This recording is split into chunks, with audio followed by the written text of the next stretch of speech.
Queridos, essa verdade que cantamos é por causa da maravilhosa graça que nos alcançou. E eu quero convidar para você, antes da gente fazer a leitura do texto, da meditação nessa noite, para você ter um tempo de oração, orando por você e por mim. O apóstolo Paulo, quando escreve a sua primeira carta aos Tessalonicenses, capítulo 2, verso 13, ele agradece a Deus porque aqueles irmãos ouviram a palavra que ele pregou, não como se tivessem recebido a palavra como sendo de Paulo, mas do próprio Deus. E porque eles receberam essa palavra como vinda do próprio Deus, essa palavra operou eficazmente no coração deles. Então, eu queria que a gente orasse nesse sentido, para que Deus fale ao nosso coração e essa palavra opere poderosamente naquilo que nós precisamos. Talvez você esteja cansado, como eu. E a pastoral desse domingo falou muito comigo, porque o reverendo Adail traz a mensagem de que Deus faz forte ao cansado. Então vamos pedir para Ele, para renovar nossas forças, abrir nossa mente, nosso entendimento, e falar profundamente ao nosso coração aquilo que nós precisamos. Um minutinho, você fazer essa oração por você e por mim também.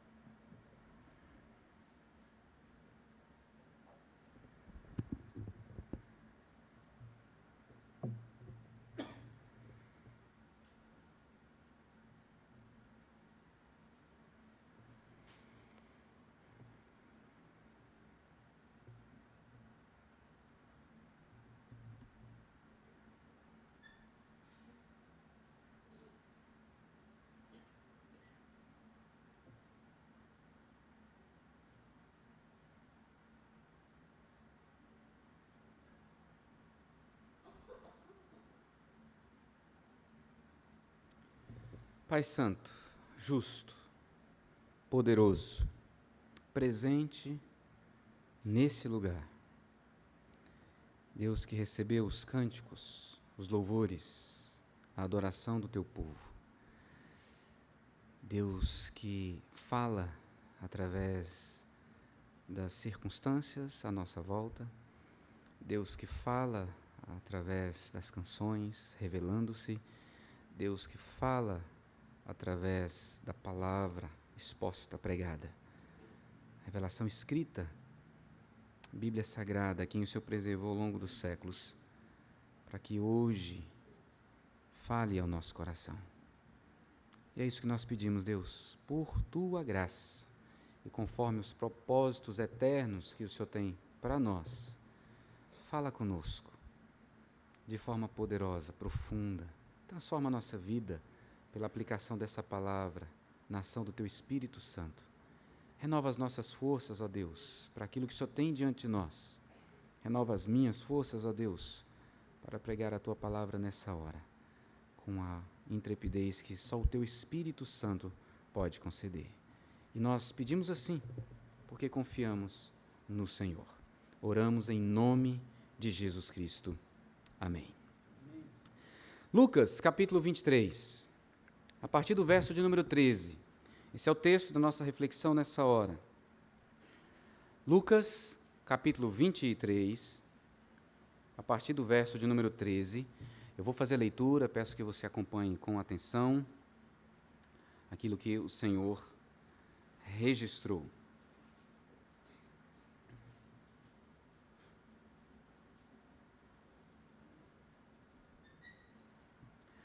Então, reunindo Pilatos os principais sacerdotes, as autoridades e o povo, disse-lhes: Apresentastes-me este homem como agitador do povo, mas, tendo-o interrogado na vossa presença, nada verifiquei contra ele dos crimes de que o acusais.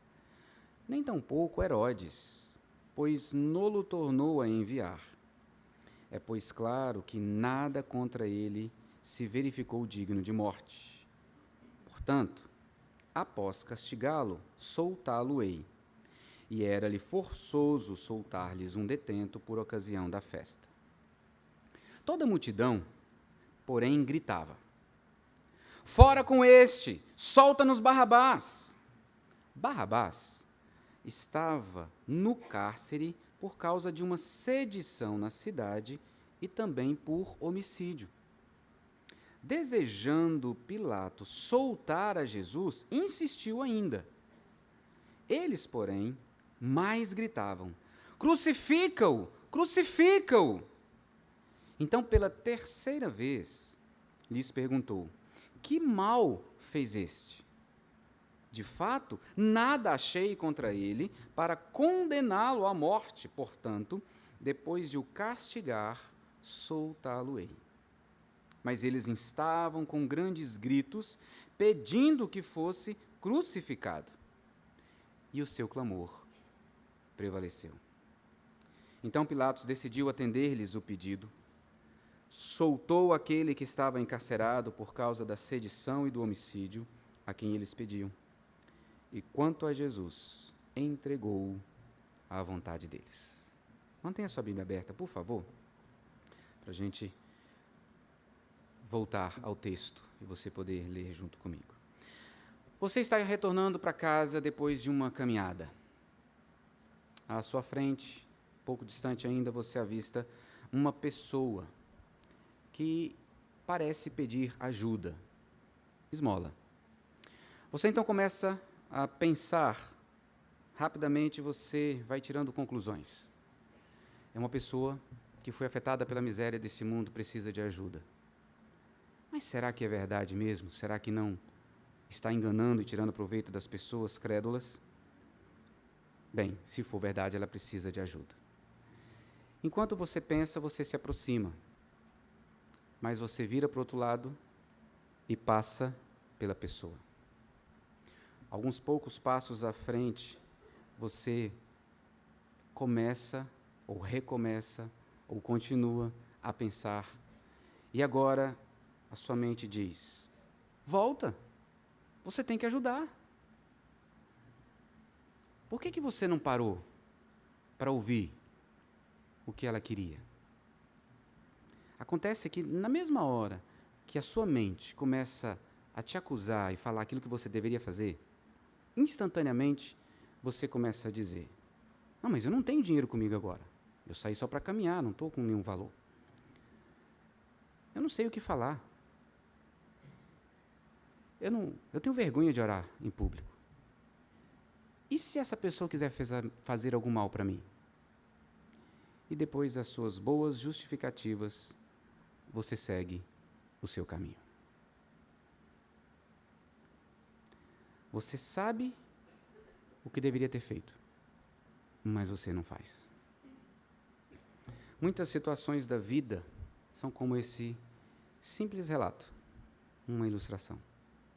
Muitas circunstâncias da minha e da sua vida são assim. A gente sabe o que temos que fazer. Nós sabemos o que temos que fazer, mas não fazemos. E esse texto apresenta para mim e para você um homem que sabia o que tinha que fazer e não faz.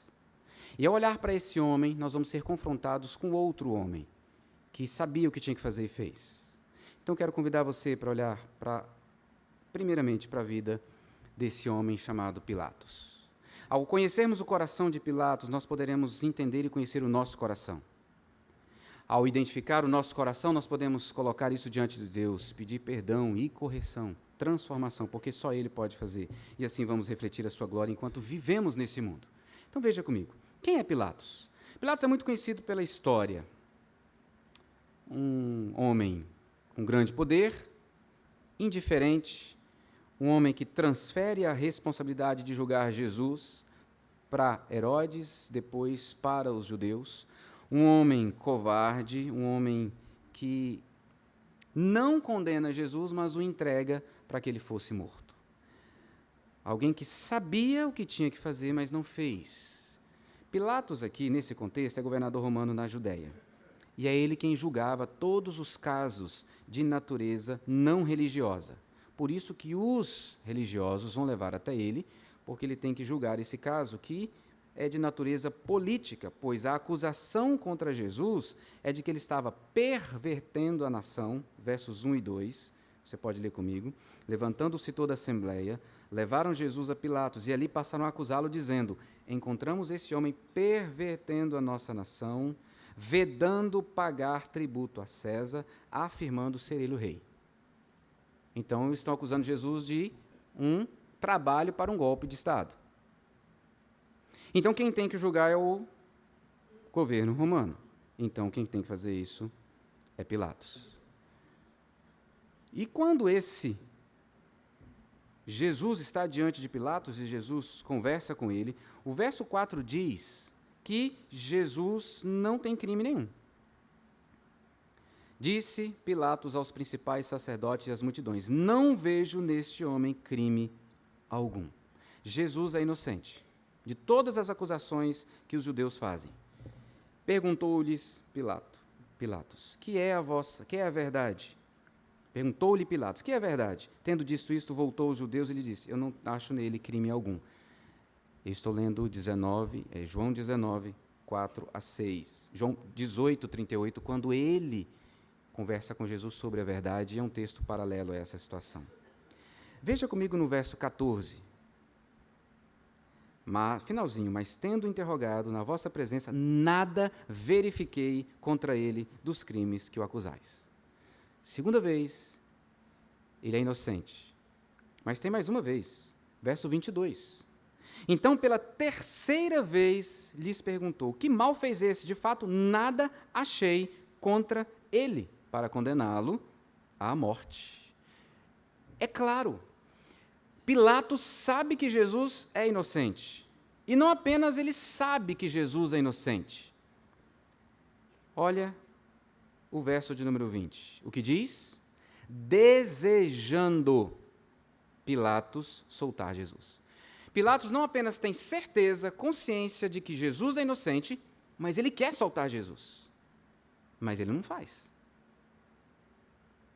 Ele não o faz. Ele está convencido e decidido, mas não consegue. E o que eu quero ver com você é por que ele não consegue. Porque se não há culpa, se não há crime, Pilatos deveria simplesmente soltar Jesus. E pensando na minha vida e na sua vida, quantas vezes eu e você sabemos, desejamos, mas não fazemos o que sabemos que precisa ser feito. Por que ele não faz? Talvez a sua resposta pronta seja: pastor, ele é pecador. É por causa do pecado. E você está certo. Ele não faz por causa do pecado, que corrompeu o seu coração, e ele não tem condições de fazer. Mas a gente seria muito superficial se a gente parasse só aí. Que tipo de pecado? Porque é quando nós identificamos o pecado, reconhecemos o pecado, nos arrependemos do pecado, que vamos receber perdão. Então eu não devo orar: Senhor, me perdoe pela multidão dos meus pecados. Porque eu não reconheci pecado nenhum, eu não identifiquei e eu não me arrependi. Quem se arrepende de multidão de pecado? Eu tenho que me arrepender de pecado específico. A velha natureza está presente em Pilatos, como está em mim e em você, mesmo nós que temos vida em Jesus Cristo. Por que não fazemos o que é certo, queridos, mesmo quando desejamos fazê-lo? O primeiro motivo que eu vejo nesse texto é o medo da reação dos outros. Medo da reação dos outros. Verso de número 23. Mas eles instavam com grandes gritos, pedindo que fosse crucificado. E o seu clamor prevaleceu. Grandes gritos. Há uma pressão da multidão, há um tumulto, gritando e exigindo.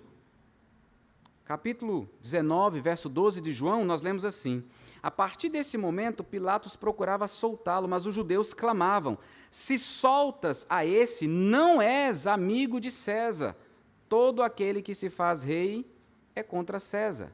Agora, João diz que há uma ameaça. Se você soltar Jesus, nós vamos te entregar para César e dizer que você está se unindo a alguém que se levantou contra César. E Pilatos, então, tem medo. Tem medo do que pode acontecer com ele. Tem medo da reação do povo. Tem medo de ser entregue a César. E essa é uma atitude de algumas pessoas que a gente encontra na Bíblia também.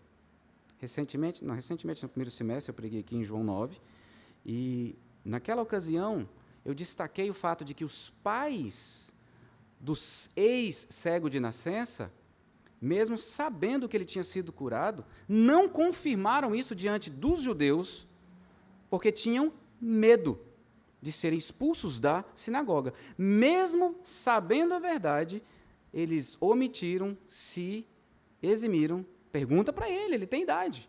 E não falaram porque tinham medo. O texto diz: isso disseram seus pais porque estavam com medo dos judeus, pois esses já haviam assentado que, se alguém confessasse ser Jesus o Cristo, fosse expulso da sinagoga. O relato bíblico diz para mim e para você, no Evangelho de João, que muitas autoridades creram em Jesus Cristo, mas ficavam escondidos. João 12, 42 e 43. Contudo, muitos dentre as próprias autoridades creram nele, mas por causa dos fariseus não o confessavam, para não serem expulsos da sinagoga.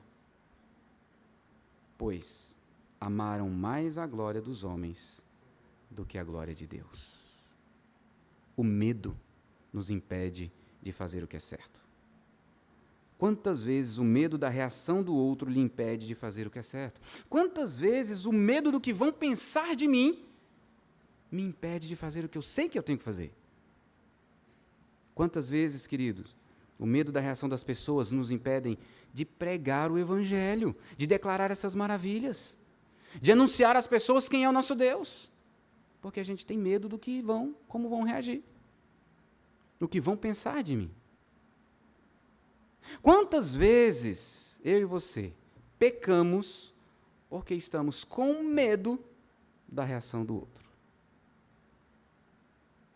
A segunda verdade que eu vejo nesse texto, ou o segundo pecado, quanto a por que eu não faço aquilo que eu sei e até mesmo desejo fazer, está no verso de número 25. Soltou aquele que estava encarcerado por causa da sedição e do homicídio, a quem eles pediam. Pilatos tinha o desejo de ficar bem com todo mundo. A aprovação do outro. Esse é um outro pecado de Pilatos e um outro pecado que nos persegue. Marcos 15:15, que é paralelo a esse relato, nós lemos assim: então Pilatos, querendo contentar a multidão, soltou-lhes Barrabás e, após mandar açoitar Jesus, entregou-o para ser crucificado. Contentar é procurar, literalmente, procurar ter amizade, intimidade com outra pessoa. Então, Pilatos, querendo ficar bem com a multidão, com os líderes religiosos de um povo que era dominado por Roma, ele entrega Jesus, mesmo sabendo que Jesus era inocente e desejando libertá-lo. Salomão, Provérbios 1, de 10 a 18, eu não vou ler o texto todo, mas ele diz assim: filho meu, se os pecadores querem seduzir-te, não consintas.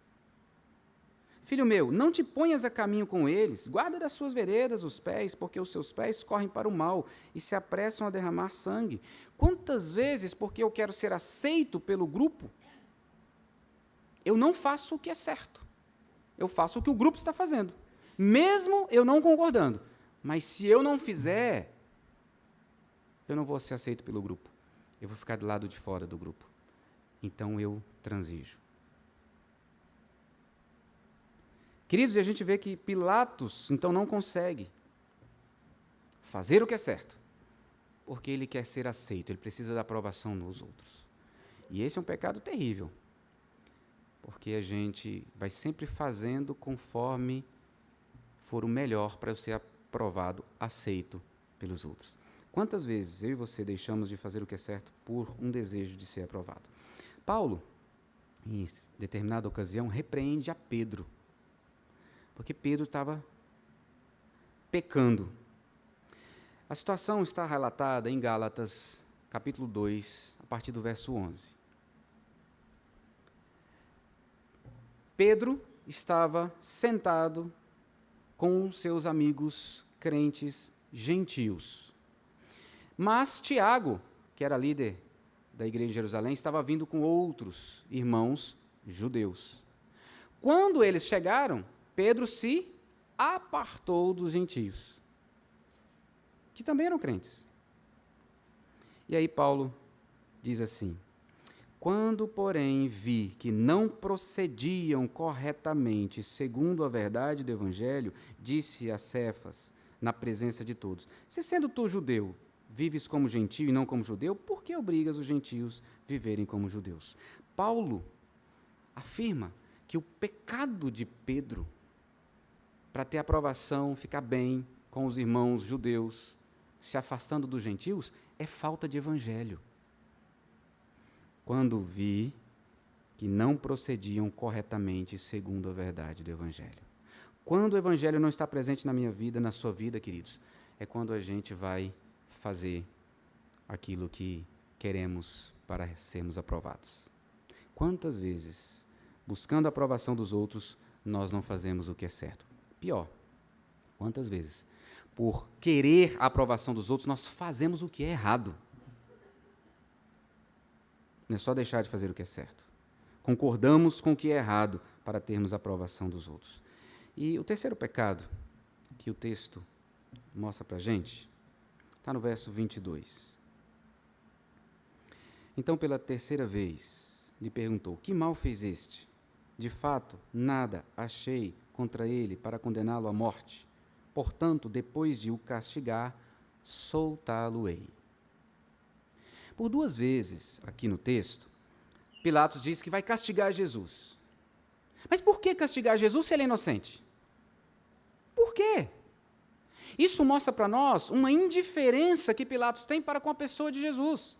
Jesus não é nada para ele. É apenas alguém que ele pode levar vantagem ou não. Embora a consciência dele acuse que aquele homem é inocente, que aquele homem tem que ser solto, mostre que ele por 3 vezes falou isso e desejou, insistiu para soltá-lo, Jesus para ele é indiferente. Ele só estava cuidando da sua carreira política. Ele não estava preocupado com Jesus como ser humano. Em Mateus 27, 26, nós lemos assim: então Pilatos lhe soltou Barrabás e, após haver açoitado a Jesus, entregou-o para ser crucificado. Não conseguir soltar Jesus tem um motivo muito claro, queridos. Ele não se importa com Jesus. E todas as vezes que alguém é indiferente à pessoa de Jesus, ela vai ser dominada pelo pecado. Quem vai falar mais alto no seu coração é o pecado. Quando não damos o real valor a quem é Jesus, nós estamos dizendo que vamos seguir conforme o nosso próprio coração. E a pergunta, então, é: quem é Jesus para nós? Porque para Pilatos, era alguém indiferente. Agora, para mim e para você, quem é Jesus? Dizemos que amamos Jesus, mas quando eu ignoro os seus ensinos, estou sendo indiferente a quem ele é. Porque ser indiferente aos ensinos de Jesus é ser indiferente a ele. Porque ele viveu tudo aquilo que ele ensinou. Tudo. Então, quando eu coloco a minha vida à frente da pessoa de Jesus, quando o meu coração, a minha vontade, a minha paixão é mais importante do que viver para Jesus, queridos, essa hora eu estou em pecado. Jesus não tinha valor para Pilatos nem como ser humano. Pode bater, pode crucificar, desde que vocês não me entreguem para César, desde que eu fique bem com todo mundo, desde que eu não fique preocupado, com medo do que vai acontecer comigo. E essa é uma realidade que chama muito a atenção para o nosso coração. Você se lembra de uma parábola contada por Jesus Cristo? Quando 2 homens passam e veem um homem que foi assaltado, que apanhou, que está no chão. Ninguém para socorrê-lo, desses 2. São indiferentes ao sofrimento dele.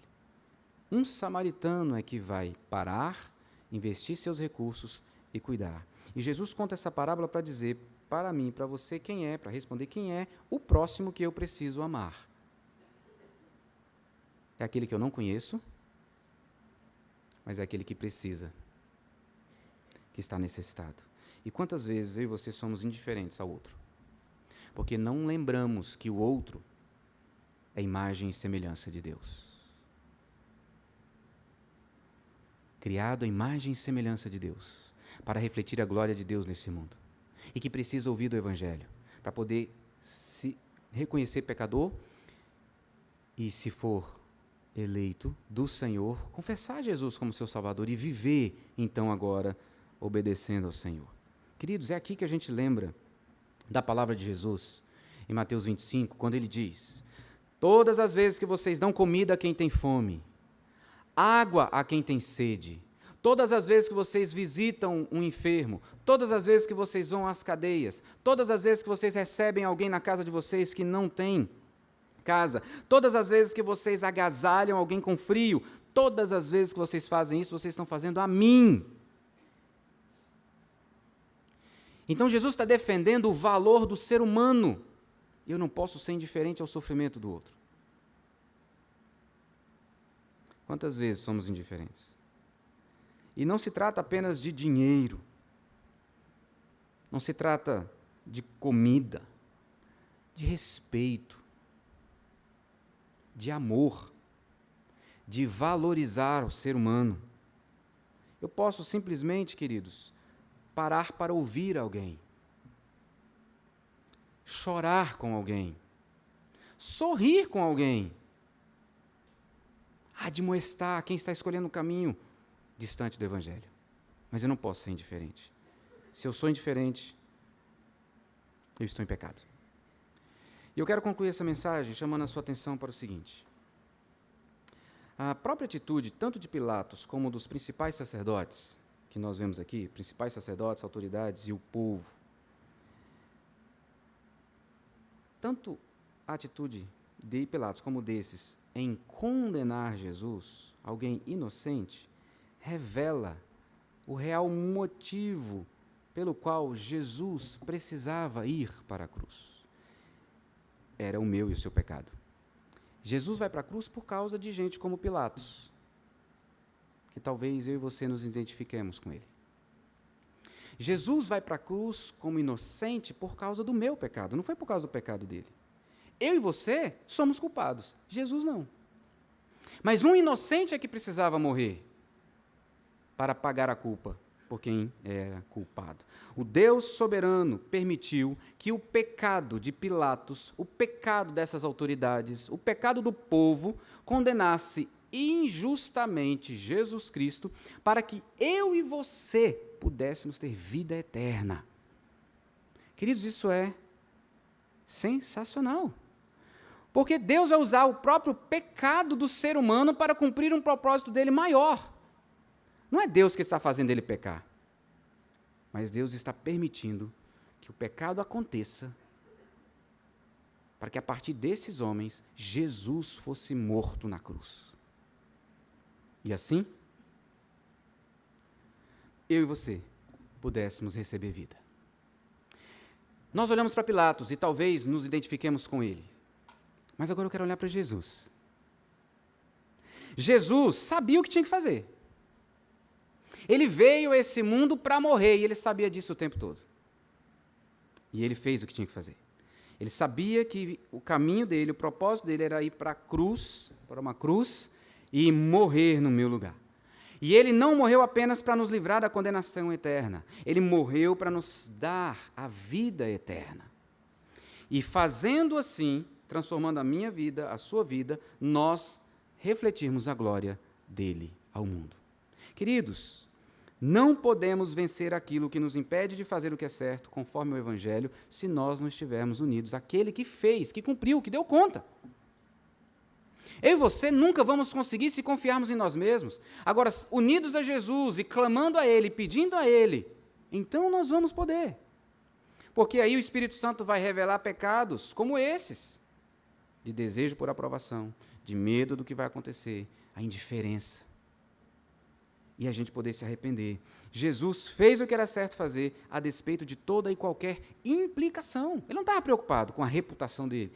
Ele não estava com medo. Ele não queria. Porque ele tinha consciência do sofrimento. Mas ele correu para o pai e pediu para o pai, falou: pai, não seja feita a minha vontade, mas a sua vontade. Porque ele não queria agradar homens, ele queria agradar a Deus. Esse era o objetivo dele.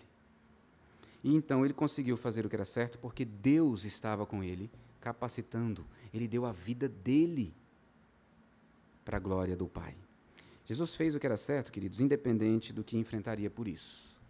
Vamos lembrar um pouquinho do que ele sofreu por fazer o que era certo? Ele foi rejeitado. Lucas 23, 36. Igualmente os soldados o escarneciam e, aproximando-se dele, trouxeram vinagre. Ele foi alvo de chacota e zombaria.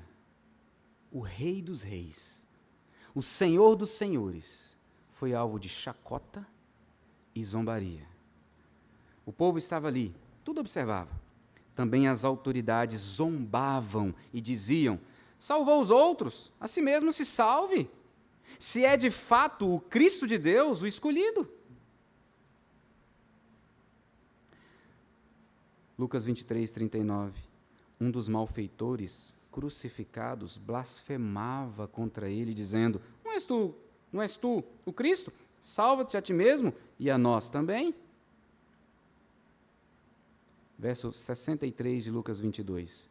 Os que detinham Jesus zombavam dele e davam-lhe pancadas. Mateus 27, de 27 a 31, vai também falar daquilo que ele sofre. Ele foi abandonado. Queridos, os admiradores, aqueles que seguiram, os mesmos que disseram: Hosana, aquele que vem em nome do Senhor, o abandonou. Seus amigos, quando ele foi preso, todos fugiram. Pedro seguia de longe. Seus irmãos, somente sua mãe estava lá na cruz. E, queridos, abandonado pelo próprio Deus. Pai, Deus meu, por que me desamparaste? Ele fez tudo isso por mim e por você. Sofreu terrivelmente. Os que detinham Jesus zombavam, davam-lhe pancadas, cuspiram-lhe no rosto, davam murros, esbofeteavam, colocaram uma coroa de espinhos. Queridos, tudo isso porque ele sabia o que tinha que fazer e fez para agradar o Pai. Disse-lhe Jesus: a minha comida consiste em fazer a vontade daquele que me enviou e realizar a sua obra. João 4, 34. João 5, 30. Eu nada posso fazer de mim mesmo. Na forma por que ouço, julgo, o meu juízo é justo, porque não procuro fazer a minha própria vontade, e sim daquele que me enviou. João 20, 21. Porque eu desci do céu não para fazer a minha própria vontade, e sim a vontade daquele que me enviou. E aí, 20, 21 diz: assim como eu fui enviado, eu também vos envio. Eu e você fomos enviados para viver como Jesus. Então nós temos que fazer o que é certo, independente das consequências, independente daquilo que vamos sofrer, independente daquilo que virá sobre nós ou contra nós. É conscientes disso que muitos irmãos nossos são perseguidos e mortos por causa do Evangelho. Queridos, e nós vemos aqui um homem que, sabendo o que era certo, fez o que era certo, para que hoje eu e você possamos também conhecer o que é certo, porque ele é a verdade, e fazer o que é certo, porque ele cumpriu a verdade. O nosso Senhor Jesus Cristo. Então ele fez o que fez para nos libertar da escravidão, do pecado, do nosso próprio coração, do nosso próprio eu. Jesus fez o que era certo para transformar a minha e a sua vida, e nos dando o Evangelho, e podendo agir sobre a minha e a sua vida. Nós vencemos o medo da reação dos outros e vivemos para testemunhar do amor de Deus quando nós estamos diante de Jesus. Nós vencemos o desejo da aprovação dos homens e vivemos para agradar a Deus quando estamos unidos a Jesus Cristo.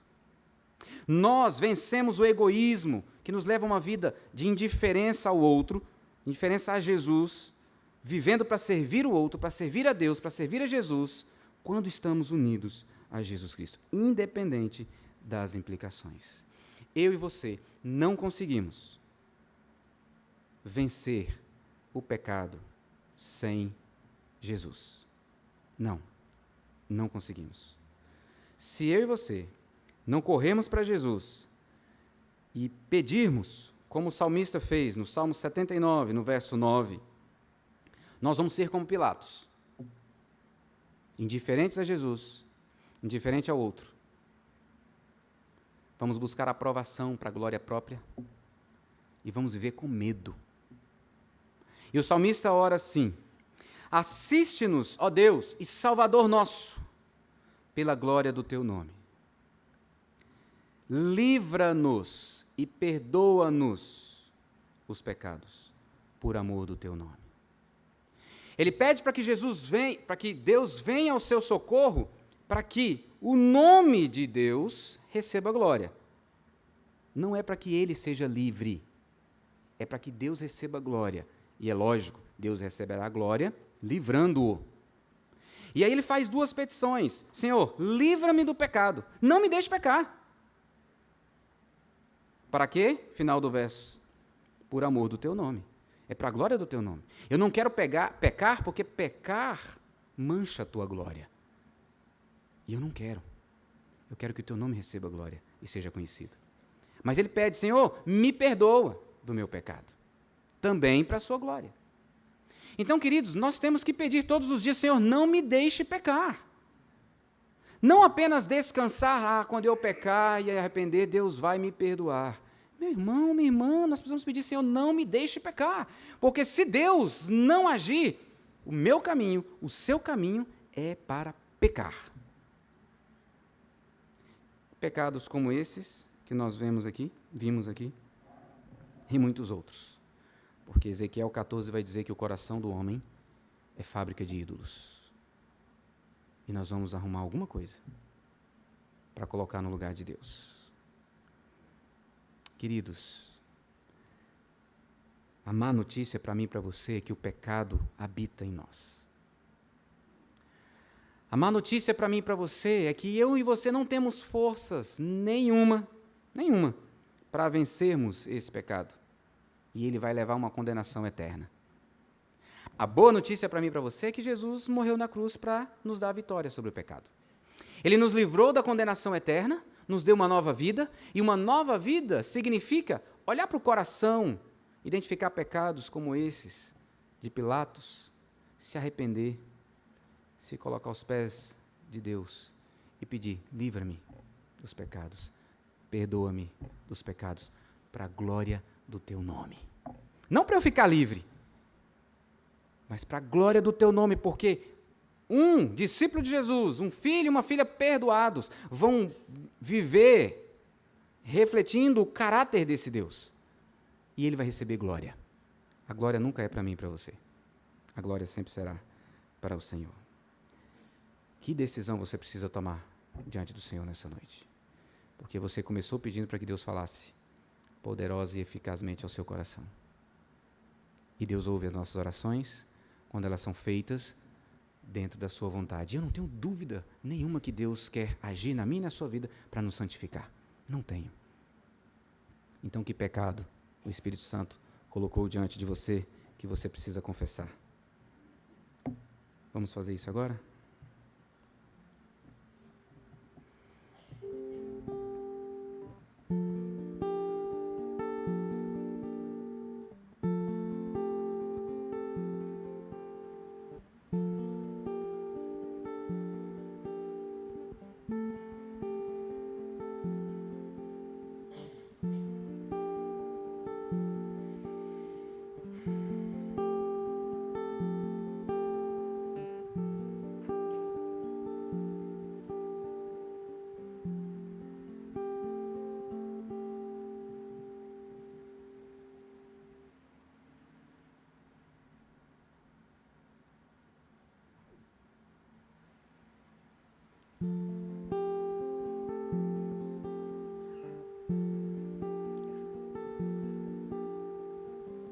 Senhor Deus, Tua presença, Pai, colocamos nossos corações. Abrindo o nosso coração para essa palavra que vem de Ti, Jesus. Obrigado, Senhor. E que em especial a mim, me mostra, Deus, o meu pecado. Manifestado aí na zona de conforto, Pai. A zona de conforto é que, sabendo o que fazer, simplesmente não faz. Para se manter dentro de um mundo onde se tem o controle. Ó Senhor Jesus, mas eu enxergo que sair dessa zona de conforto, Pai, e fazer o que tem que fazer, é o que vai gerar crescimento em Ti, Jesus.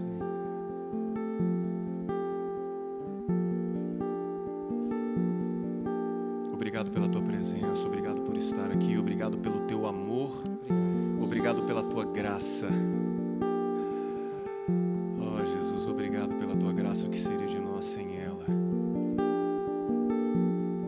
A vida não é sobre saber, é sobre fazer, é colocar em prática a palavra que ouvimos, Jesus, e que ela vá sendo cravada em nossos corações. Porque se fomos transformados pelo Senhor, é que para que possamos ser instrumentos também de transformação. Amém.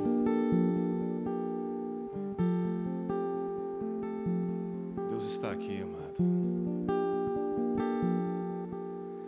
Deus está aqui. Aleluia.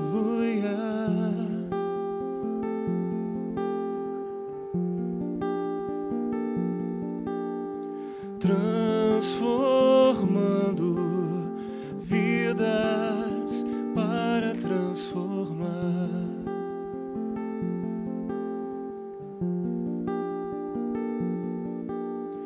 Deus está aqui. Aleluia.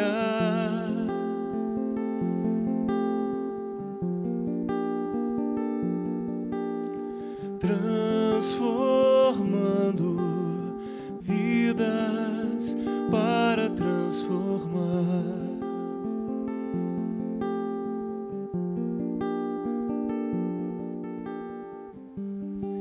Abre espaço em seu coração e deixa eu entrar pra te revelar dos céus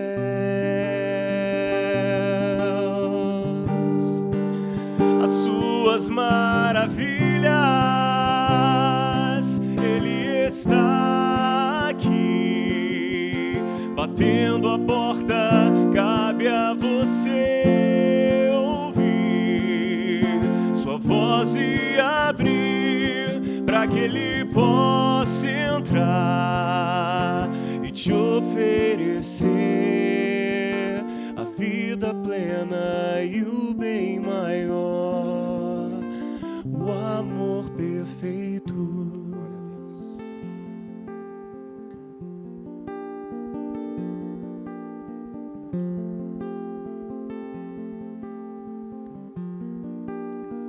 O amor perfeito. Amém. Queridos, nós somos constrangidos por esse amor. A certeza de que Deus, Ele age para nos transformar. Veja comigo, Salmo 107, 19 a 22, que é o texto que nos convida para esse tempo de intercessão. Então, na sua angústia, clamaram ao Senhor, e Ele os livrou das suas tribulações.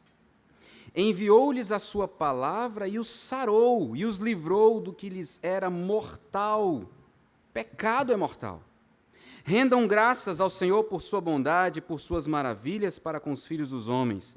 Ofereçam sacrifícios de ações de graças e proclamem com júbilo as suas obras. Queridos, quando Deus vem e nos confronta com a sua palavra, é para que a gente corra para Ele, não corra dele.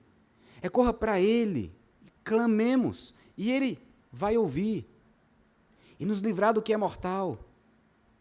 E o resultado vai ser nós oferecemos louvor, sacrifícios de ações de graças. E não apenas nosso louvor em gratidão pelo que Ele fez, mas vamos sair para proclamar isso.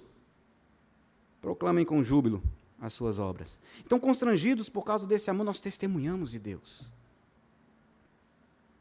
Nesse momento que a gente cultua o Senhor, Deus trabalha em nós, para que nós vivamos para Ele. Ao viver para Ele, Ele se torna conhecido nesse mundo. E recebe glória. Aí Ele não recebe glória só de mim e de você aqui, adoração só de mim e de você aqui, mas por onde nós formos.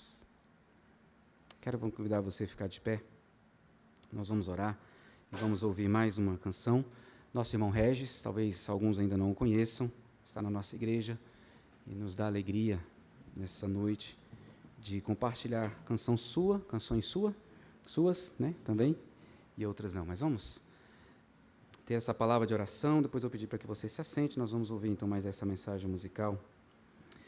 Deus, obrigado. As nossas palavras são poucas para agradecer e expressar a nossa gratidão pelo que o Senhor é.